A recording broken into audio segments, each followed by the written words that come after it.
Hi guys, this is Dr. Ed. So what I'm doing today is COVID testing. Very important to know the difference between some of the stuff. One, we're going to do a nasal swab, which we're going to demonstrate how it's done.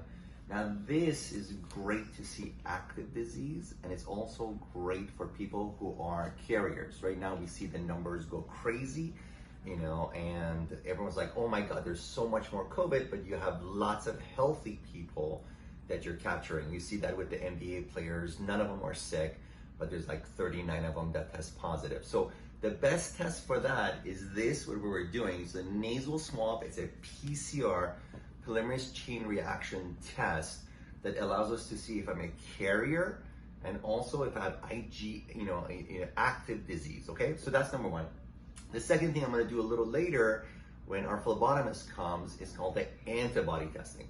Antibody is IgM for active disease. And usually you want to do it maybe a week after you have an illness so that the antibodies or the white blood cells that start fighting our infection start showing up, okay? 1 to like 10 days, 7 to 10 days. And then IgG, which is, that means you've had the disease, and that, usually 2 weeks and up. And if you can, that one of those important things is that if you have antibodies and hopefully you carry it, you have some level of immunity. Very controversial. We don't know all the details yet. Some people have antibodies for a month, maybe 2 months, maybe God knows how long. And these are all the implications right now with different therapeutics and possible vaccines, which we want to make sure they're fully safe before anyone starts doing that kind of stuff. We'll have discussions on that later, but why don't you watch a demonstration of what is done right now. Dr. Ed will go through the torture so you guys can see. Come on in. Okay, this is... tissue? Sure. You get a tissue because once you do the nasal pharyngeal, it comes up there. Sometimes you get a little bit teary. Yeah. It doesn't hurt, but it's not comfortable. For this, we're going to have to touch all the way to the back. Ready? 1, 2, 3. Oh. 1, 2, 3. Oh, wow. That was really nice. So she's torturing me, on purpose. It went a little extra, but again, it's not too bad. You get a little bit, natural, tears, but it's really not that painful. I'm just sort of joking, okay? Love you guys. We're going to talk a little bit more about this later, but remember, massive amounts of people testing positive without really being sick or usual carrier states. I'm doing this because I want to make sure that I'm not a carrier for my patients. Love you. Hi guys, this is Dr. Ed. This is a second part of the COVID test. The last time we were doing the PCR test, which was the nasal pharyngeal. As a reminder, that was to see if I'm a carrier without any symptoms, or that's really good for acute disease. Charlotte's going to be stabbing me today. A little different, but for that, a couple extra information that you have to know. Before, we think that we would have got the information, the results in 3 days, but with the massive demand, the labs are taking 5 to 8 days right now. So consider that, especially when you want to travel. Some countries are expecting you to have that test available 72 hours before you travel. And how are you going to do that when you have, so nice, when you have, what should we call it? When you have, when the labs are taking longer than expected. So this test, is antibody testing. So we're looking at IgM, which is active disease. It takes still some time for our white blood cells to present it to our B cells to make these antibodies. So you can possibly get some acute illness through this. Usually I recommend it 7 to 10 days if you're going to do this test. That's if you're sick or right after you're sick. And then you have the IgG testing. The IgG means that you've had an infection and you have antibodies. And that's what, when you listen to the mayor and everything, that's what we hope to develop.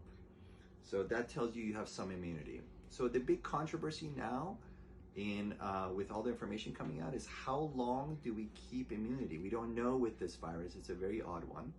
When you look at the studies out of China, when they retest people who were IgG positive, you know, and then they retest them a few months later, some people lose the antibodies within 30 days, some 2 months, some 3 months.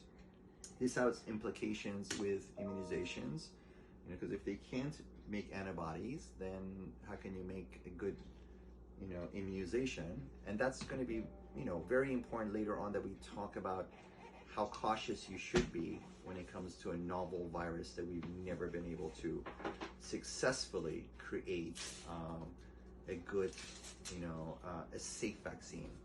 So we'll talk about that in the future. We don't have anything yet. But also for our own immunity. If we lose IgG before, you know, 2 or 3 months, can we catch it again?